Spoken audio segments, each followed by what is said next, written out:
Welcome to Doing the Work, a Naples integrated recovery podcast. My name is Brian, and this space is for anyone who's tired of surviving the same emotional and behavioral loops, whether that's anxiety, trauma, addiction, or problems in your relationships. Around here, we cut the surface level advice, no sugarcoating, no platitudes, no bumper sticker wisdom. We focus on clarity, responsibility, emotional discipline, and the courage to look at yourself honestly so that you can stop repeating the same old patterns and start living with intention instead of reaction. Let's get into it. Good morning, everybody. Today is another full rewrite because yesterday I recorded this episode, played it back to myself, and said I've done it again with too heavy neurobiology. So changed it up, and I wanted people to know that this episode was inspired by clients that I worked with this week, a couple that I worked with this week. It seems like my practice is turning into this niche where I'm working with a lot of individuals and couples who are in long-term recovery. They are sober, but they still find themselves in some stuck pattern or something in their life that they still cannot change. And for many of them, they don't want to be involved in peer-led programs because sometimes they are really more helpful with building a foundation but not working at the deeper stuff. So I'm going to give you an example coming from this disagreement between husband and wife, and talk a little bit about what we addressed in that session and build off of that from there. And I just had so much empathy for the husband in this relationship because I know what he is experiencing. And so the topic today is about disproportionate or disproportional upset responses, being right in a situation, and how that can really be isolating. And so before I talk about the thing that they were working on and give you a few examples from my own history, I want to set this up. Think about, have you ever been in some form of, whether this is at the DMV or Publix? I've used like a 10 items or less example before. But so have you ever been in a grocery store and watched like a 10 item or less register lane that is open and not a single person is in this lane? Meanwhile, everybody has a cart that is full and it is backed halfway up through the building, and there's an employee at the 10 item or less lane who's like reading a book or scrolling on TikTok and like pointing at the sign like, nope, not my responsibility. And then suddenly there is a disproportionately furious internal reaction. Maybe you start building a legal case in real time, and the rage is not about groceries, but it's about being trapped in a civilization where it seems like nobody gives a shit. Now, I used to run anger management groups, and a lot of those clients were court mandated, and often anger management treatment focuses on things that are really obvious. You know, the people that are screaming, having a road rage incident involving a gun, threatening a judge, punching a wall. But today I'm talking about the controlled version, where a person may be calm enough that they keep their voice at a reasonable volume, but internally, the courtroom is open. The problem here is the line is inefficient. The process doesn't make any sense. The employee is really checked out. The system doesn't make any sense. And still, the reaction is becoming way bigger than that moment. because the sign says this, the employee says that, the policy says one thing, the process does another. Nobody's taking ownership, and somehow the mess is now being pushed back onto you. So you start asking questions if you've got this prosecutor, which I'm very guilty of. I'm going to give some examples a little bit later. But you ever ask questions like, let me get this right. So this is actually happening. Everyone here is seeing this, correct? You're part of this, and this makes sense to you. And on paper, those are valid questions. But in the courtroom, it can sound like contempt. And that's the problem, that you can be factually correct and still be the problematic person in the room.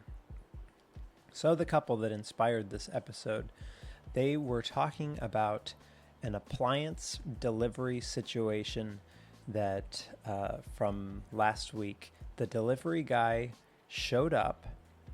There had been some sort of a clerical error in the paperwork, and the employee made essentially no visible attempt to solve the problem whatsoever, shrugged and said some version of, nope, can't do it, and left for the next job. And add in an additional layer of frustration. I think they said it was like the second or third time that there was some sort of an issue with this appliance delivery or with the company. Either way, this couple had ended up in an argument because he had did some variant of this rapid fire of questions, and his wife was trying to smooth things over and give him a different perspective that maybe he wasn't ready for. Their conflict escalated because he was agitated at the inefficiency and the I don't give a shit attitude, and her response landed to him as dismissive of it, which made him more upset, and then the two of them had really escalated. Now, think about it. If you were in this situation, most people would probably be pretty frustrated that you arranged your schedule. Maybe you took time off of work to do this. You do your part. You wait. You know, they always give you like a 4-hour window or an 8-hour window as if everybody just has 8 hours to be hanging around at home. And then someone shows up, finds a little minor barrier, takes no ownership, no problem solving skills, and goes, nope, can't do it. And now you're the one on the hook holding the mess. And for some people, that might just be annoying or frustrating. I'm going to use my partner as an example in this episode because he does not have the internal reactions that I do. With a situation like this, he'd go, oh, well, this is kind of inconvenient because, I took off of work to be here for this delivery. Like a sane, rational response. But for people who have addictive histories, or if they are high functioning nervous system, this feels like psychological sandpaper, because the appliance stops being about the appliance. Now the delivery guy is carrying every passive coworker, every useless agency, every broken system, every person who has ever shrugged while a mess rolled downhill onto somebody else. And then the whole scene becomes evidence of a larger pattern that people dodge ownership. The system kind of shrugs like, nobody can really do anything with that. And then a competent person that's present absorbs the cost. Now, maybe it sounds like I'm being dramatic, but it's not dramatic if you've lived inside that nervous system. One of the thoughts that shows up for me is because I work with a lot of clients who are highly driven, or they have, addictive wiring that really prioritizes efficiency, staying busy. Some of them have ADHD. And a lot of these people that I work with, they run very successful businesses.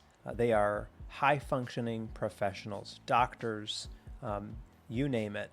And a theme from a lot of them is that many of them have said some variant of like, I'm not even really trying that hard. I'm at like 70% effort and I run laps around people. Now, this thought can be dangerous because sometimes it is arrogant, but other times they're probably observing something real, that there are systems where low ownership gets rewarded.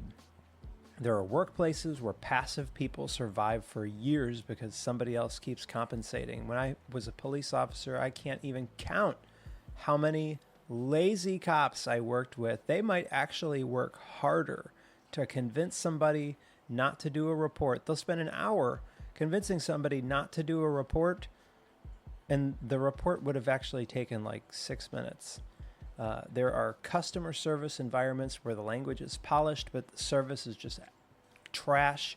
There are institutions where everybody knows that the process makes absolutely no sense. And in many situations, nobody has the authority, energy, or backbone to change it, or desire. And after you have had enough of that, you can get to a place where you start using yourself as the measuring stick for humanity, because then maybe a calm person looks lazy, or a slow person looks pathetic, or average functioning feels like it's morally offensive. And if the work is mediocre, but then someone flips an iPad around after pouring a coffee and it says, would you like to give 15, 20, 25, 35%, or your firstborn, will take any of those, something in you recoils, because the mind makes a value judgment before you have even caught it. The nervous system reacts to the mismatch that there was zero effort and an expectation of reward between service language and then the actual service, entitlement versus excellence. And a reaction like that can feel like realism in that moment. And over time, if reinforced with that loop in your brain over and over and over again, this can turn into contempt. Now, I told this couple, I told this guy, you know, I have so much empathy. Like, I feel like I really understand you and your anger in the situation. And I said, but as this had escalated between the two of them, I said, man, it really also reminds me of this scene that I'm going to play from the movie The Big Lebowski. And since you can't watch the video, in it, I'm just going to let you know what it is that they are bowlers, and somebody steps over the line, which would mean that it's a foul and the score does not count. The guy refuses, and it escalates to the point that John Goodman pulls out a gun at the bowling alley. And I'm going to play that for you real quick. Walter. Fucking dog has fucking papers. Over the line! Huh? I'm sorry, Smokey. You were over the line. That's a foul. Bullshit. Mark at 8, dude. Excuse me. Mark at 0. Next frame. Bullshit, Walter. Mark at 8, dude. Smokey, this is not Nam. This is bowling. There are rules. Hey, Walter, come on. It's just, hey, man, it's Smokey. So his toe slipped over a little, you know? It's just a game, man. This is a league game. This determines who enters the next round robin. Am I wrong? Yeah, but I wasn't... Am I wrong? Yeah, but I wasn't over. Give me the marker, dude. I'm marking an 8. Smokey, my friend, you're entering a world of pain. He reached into his bowling bag and just pulled out a pistol. Walter, man. You mark that frame in 8, you're entering a world of pain.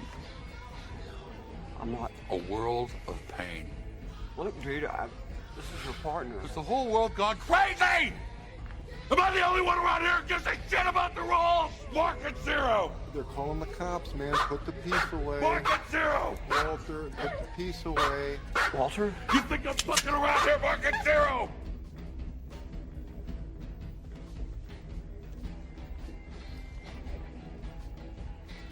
All right, it's fucking 0. You happy, you crazy fuck? It's a league game, Smokey. Well, wouldn't it be great if the nervous system actually calmed down that fast? It wouldn't. But we laughed about that clip from that because it really fits. Like, am I the only one that sees any of this? Am I the only one that gives a fuck about the rules? And so the challenge is here, recovery culture often flattens this. AA would probably frame this. I've heard numerous people say that's alcoholic thinking, or that's resentment or ego or a character defect. And it makes sense why those frameworks exist. Some people who are addicted do externalize blame for everything. Some people with addictions are manipulative, grandiose, dishonest, entitled, or a perpetual victim. And accountability is really important. Those programs absolutely help people build accountability. Humility matters. Recovery absolutely requires that people confront a destructive ego structure. AA saved my life, so I'm not interested in bashing and attacking, but the critique is valid because it can become over-sloganized. Using verbiage like character defect can be useful if it points somebody back to accountability, but it gets sloppy if it becomes the only explanation. Now, at the same time, I also understand why a sloppy explanation is used, because to say something like resentment will kill you probably lands better or makes more sense than a 40-minute explanation about sympathetic activation, compensatory control, attachment injury, and dopaminergic reinforcement, right? A room full of actively addicted people are going to be glossed over, and they will have missed any of that if I start talking about psychodynamic neurobiological explanations while they're in the middle of chaos. Now, for me, I find this kind of stuff frustrating, especially if it comes with like pseudo humility and spiritual superiority and simplistic answers to complex situations and complex problems. But I digress. Trying to give you a little bit of an explanation. It's not always a character defect thing, because sometimes someone is dealing with a situation where a person's being arrogant. Sometimes resentment in a moment is exactly what's needed to tell you that you have to do something different, like set a boundary or leave. And in some cases, we are feeding contempt because contempt feels better than being helpless in a situation where you have no power. Or for some people with addiction histories, their nervous system has been trained to scan for problems and to scan for collapse, especially if they came from a household of dysfunction. So they're not just mad that the delivery guy left without leaving the appliance. They're reacting to a familiar pattern that somebody has dropped the ball, shrugged, and go, not my job.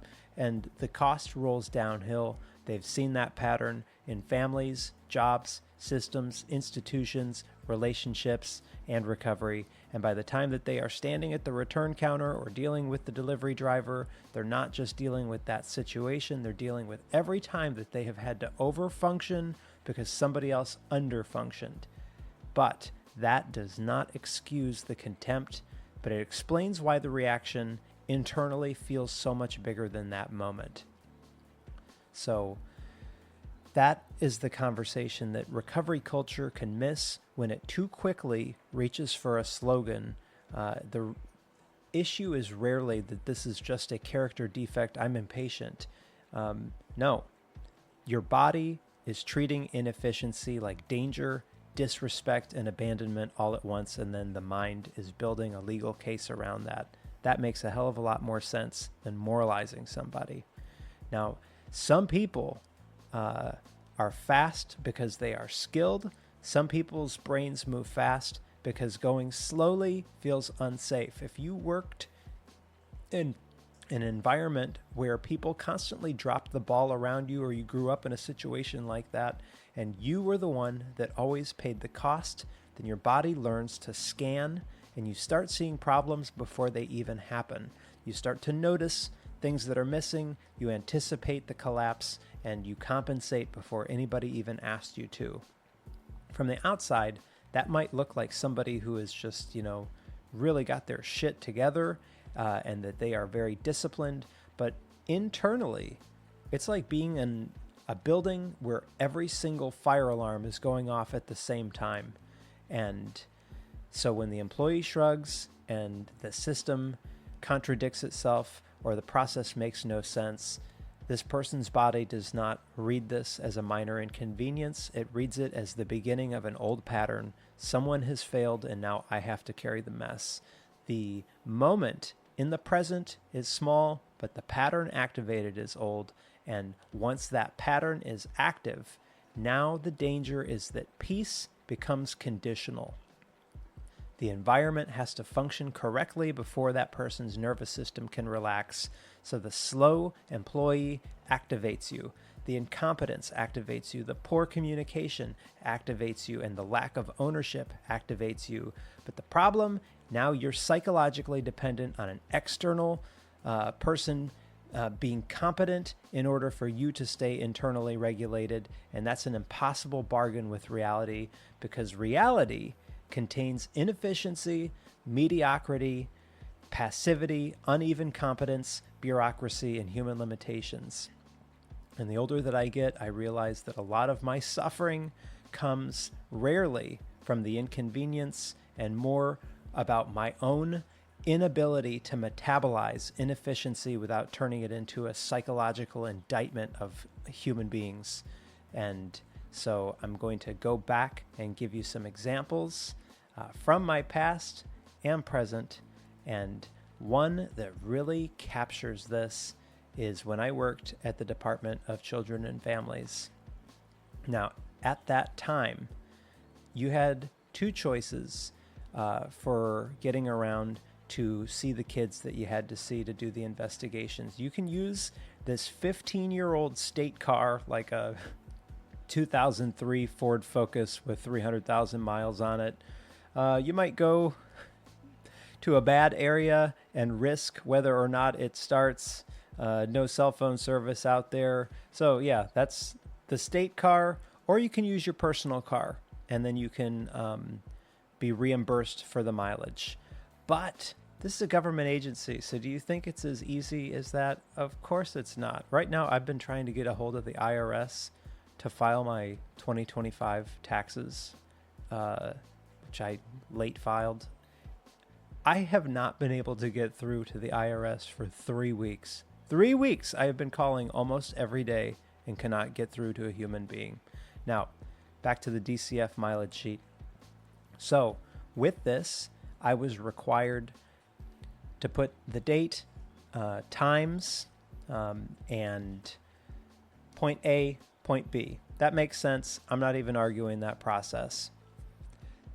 The issue is that this sheet then went to an accountant in Tallahassee who would then review it and kick it back if it didn't match something that they were seeing. So I might write that the trip was 5.1 miles, and somebody else in Tallahassee looks it up and goes, I'm showing on Google Maps that that's 4.7 there, buddy. So it gets kicked back. And in a government bureaucracy, the kickback means that this now has has disappeared into like a black hole for 2 weeks or sitting on someone's desk for a month.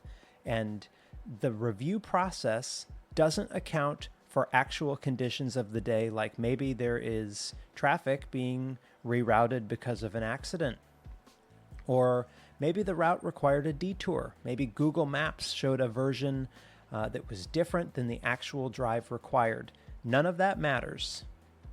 And you'd think maybe it would make sense for this person in Tallahassee to just make a phone call and say, hey, I'm showing a discrepancy. 2-second conversation, we move on with our life. Nope, none of that matters. The number's off, so now the reimbursement is delayed. And at one point, I was like 3 or 4 months behind on mileage sheets that I would submit them timely, on time, and then they'd get kicked back for something like this and never reimbursed. And just another thing on the plate. And so at one point, out of frustration, and honestly with my law enforcement mindset of like, I don't give a fuck about this organization. I'm a cop. I used to be a cop. I don't care about DCF.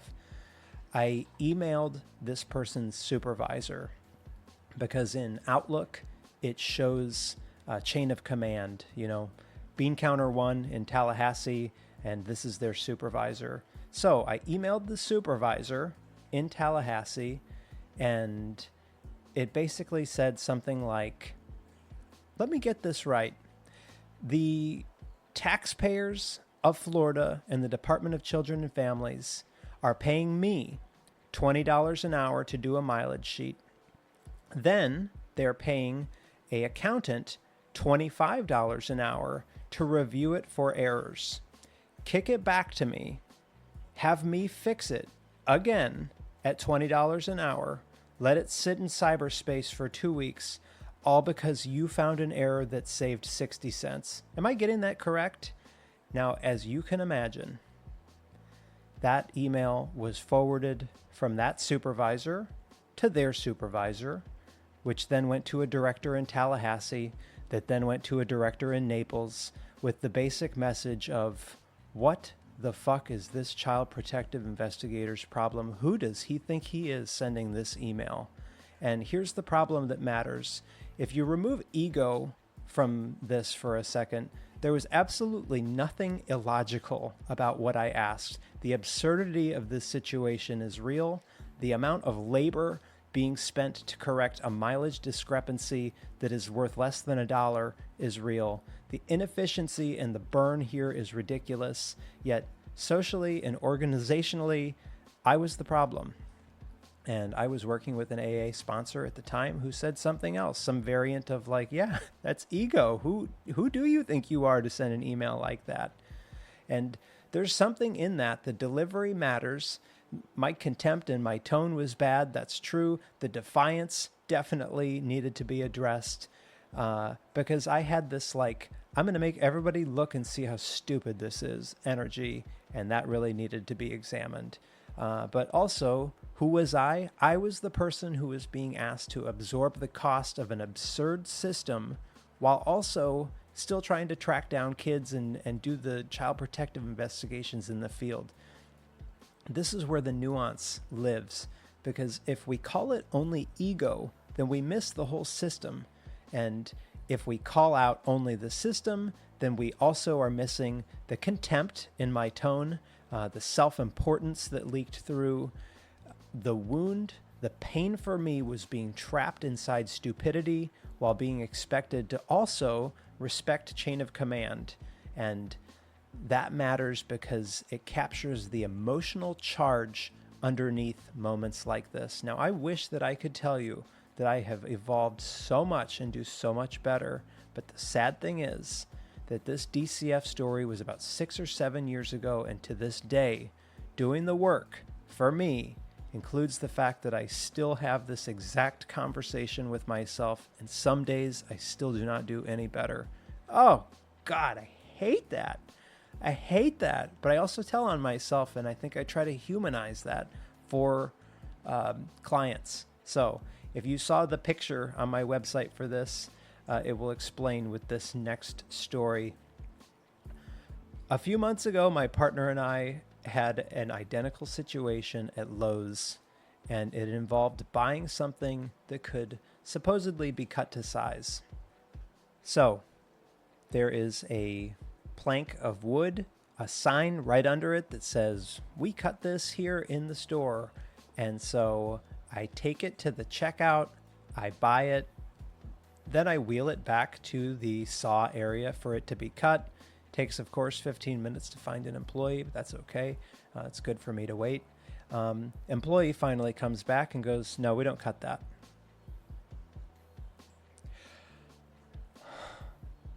So I said some version of, hold on a second, let me get that right. There was a sign exactly where I purchased this item that says that you could cut this to size. I then took said item to the checkout where I purchased it, and now you are telling me you cannot cut it. Am I getting all that right? And he's like, he leans into his witness microphone. Yes, that's correct. So, okay. Okay, well, that's that. So I take it back to the checkout area to return it, where they go, hold on, man. No. You can't return that here. You got to go back over to line 37 for the returns.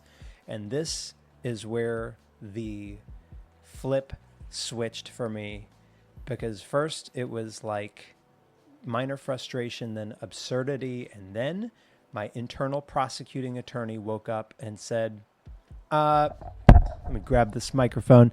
Let me just clarify. Is this correct? What I'm seeing right now, this is actually happening. You are witnessing this. You are part of this. You think that this is okay. Am I getting all of this right? Now, I probably didn't have quite that level of intensity because I didn't yell at anybody. That is important. The police did not get called. There was no screaming or threats or I'm going to burn the building down. But there was unquestionably contempt and disgust in my tone when I asked these questions. And my poor partner was like trying to hide behind a plant, just so embarrassed to be present with somebody that was having this interaction. And that's the part that I hope makes this clinically useful for you, because in my head, I was trying to make room for someone to admit that this process did not make any sense. But what leaked through underneath the words, which were all correct, was disbelief, superiority, contempt, pressure, disgust. And so even though I wasn't screaming, the interaction did not feel like a collaborative encounter. Now think about my client that I had mentioned. Him and his wife had a argument about it because he felt like she's not even on my side. She's on the other person's side. But so the employee at Lowe's is, first of all, has no emotional stakes in this whatsoever. The employee hears, you are now standing trial for the incompetence of this system that you are part of. And this employee has no authority, no ownership. They can't do anything to change where the checkout or the returns are. And probably they don't even have the nervous system capacity for a confrontation like this with a psycho like me. This guy's probably dealing with 5 of his own fires in his life. Like, how am I going to provide for my kids and purchase this medicine while I'm making $16 an hour at Lowe's, right? But here, I'm the center of the universe, and you're on trial for my frustration. So I'm highly verbal, analytical, over-focused on semantic accuracy. And I say to my partner, like, was I wrong? Did anything that I just said, was any of that untrue? But everybody else in the room is reacting instead to my tone, intensity, the prosecutorial energy, the contempt leakage, and nervous system pressure. And my poor partner's embarrassment does not mean that I was factually wrong. It meant that my nervous system had escalated this situation into a moral confrontation where everybody else was just trying to survive a annoying retail interaction.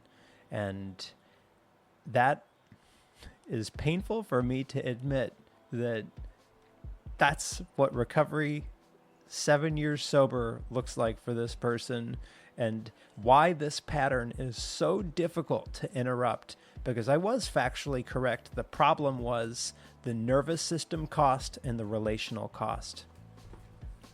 Now, in AA or in a million self-help books, you will hear a line somewhere close to, do you want to be right or do you want to be happy?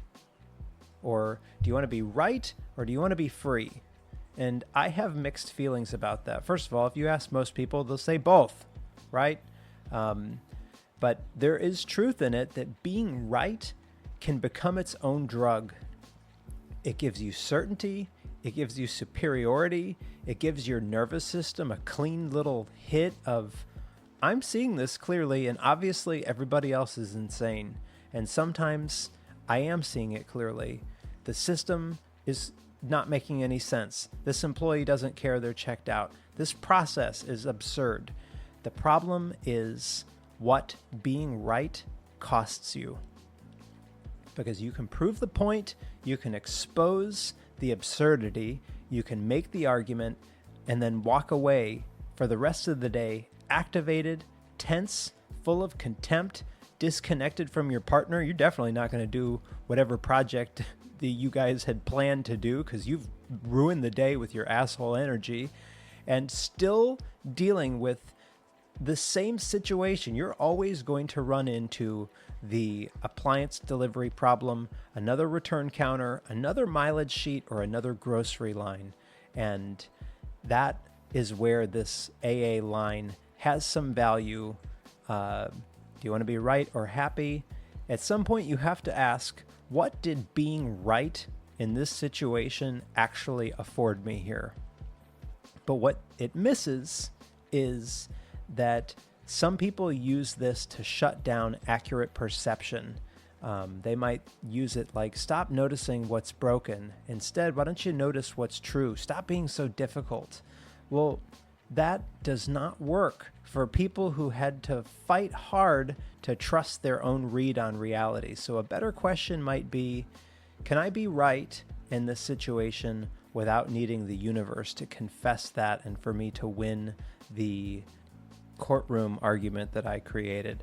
Can I handle what needs to be handled, still see the absurdity, maybe make a complaint if I have to, set a boundary, leave a store, not return back there anymore, not leave a review like I'm Karen, change companies if I need to, and then still keep my nervous system intact? That is real work. Being right is useful when it is helping you act cleanly, but being right also becomes addictive if it gives you permission to marinate in contempt. So that line, am I getting it right? Is this actually happening? This is a high-functioning hyperactivation moment.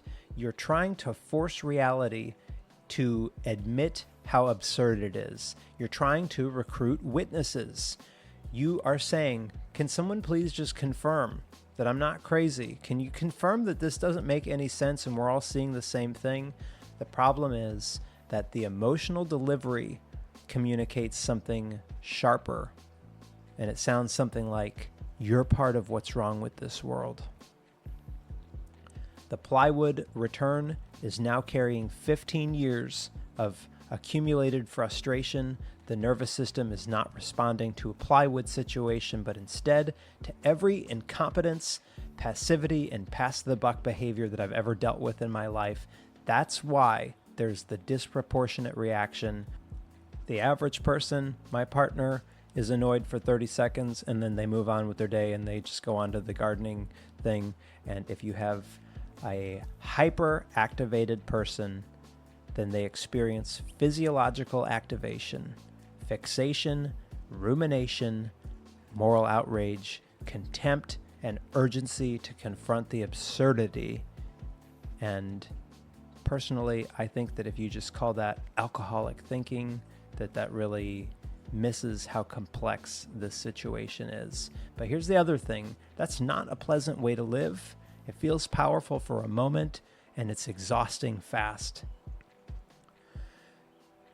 The uncomfortable thing is that anger gives you something. It wakes you up. It gives you energy. It gives you a target. It gives your mind a clean story. I see the problem, they don't. And it can help when you are helpless.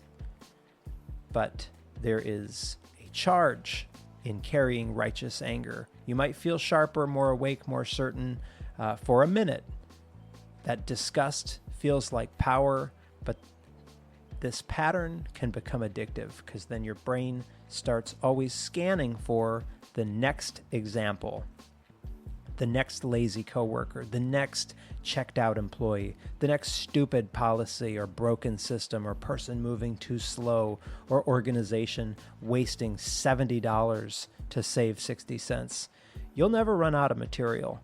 The world will always hand you more evidence.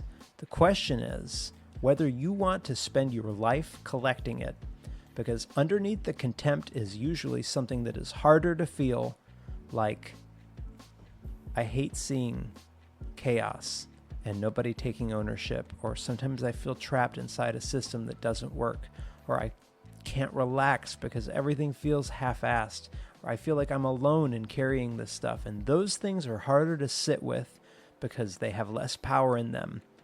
They sound exposed, maybe even silly if you say them out loud. And contempt solves that for a moment, because it turns I feel trapped into everybody around me is a fucking idiot. It turns helplessness into judgment. And if you are fast, verbal, and competent, then you can build a beautiful legal case around that judgment. You can explain why the system is stupid. You can explain why the employee should have done better. You can explain the process is wasting time and money. You may be right. The cost is that everyone around you feels the disgust before they have even heard the argument. And that includes your partner, that includes your kids, that includes employees who have no authority or ability to change anything. It includes people who are just standing near the blast radius of your disgust. And the answer to all of this is not forced positivity. So I used an example once of an exploitive boss that I had, and someone from AA was like, well, hey man, don't you see that you're the problem? You've got a Mustang. Can't you focus on the things that are going right in your life? I'm sorry, but that does not fit, and that is not correct. The answer is emotional discipline without self-betrayal. You're allowed to see insanity clearly. You're allowed to be upset by someone with low effort and pass-the-buck behavior, performative customer service, and broken systems that make a competent person absorb the cost.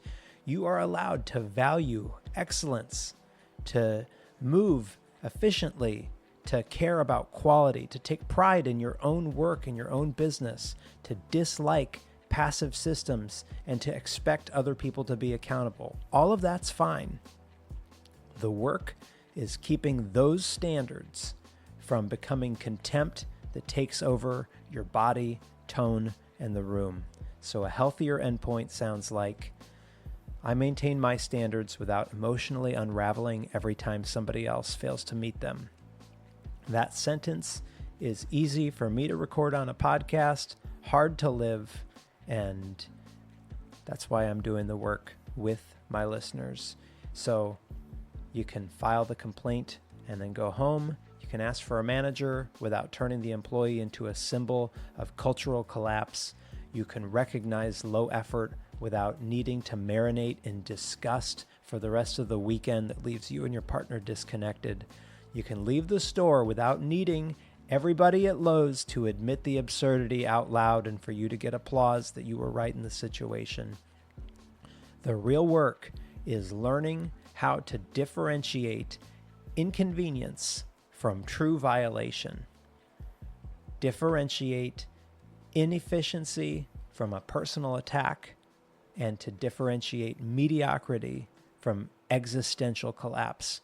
And maybe most importantly, how to stop using moral outrage as your primary source of stimulation and identity, because there's always going to be material. There's always going to be checked out teenager employees that are on TikTok that don't care, broken systems, nonsense policies, passive people, somebody going 65 miles an hour in the passing lane all the time until you are out of patience. The question is, how much of your life do you want to spend prosecuting it? The work is walking out of Lowe's without turning the plywood problem into a courtroom drama about civilization. It is in leaving DCF bureaucracy without carrying that same courtroom into every grocery line, return counter, and customer service interaction for the next 3 decades. Broken systems can bother you. Low effort can bother you. You can complain, escalate, leave, refuse to participate, and still keep your standards. you can also stop making every stupid process answer for the sins of humanity, and that is doing the work. Thanks for spending the time with me. If you found this episode helpful, please share it with somebody who may need to hear it. Be kind to yourself, be kind to people around you. Remember that we're all doing the best that we can with the tools that we currently have, and we're all capable of growing past that. If you'd like to reach out or connect, send me an email, brian@naplesintegratedrecovery.com. I hope to hear from you there. In the meantime, thanks again for listening. I'll see you on the next one.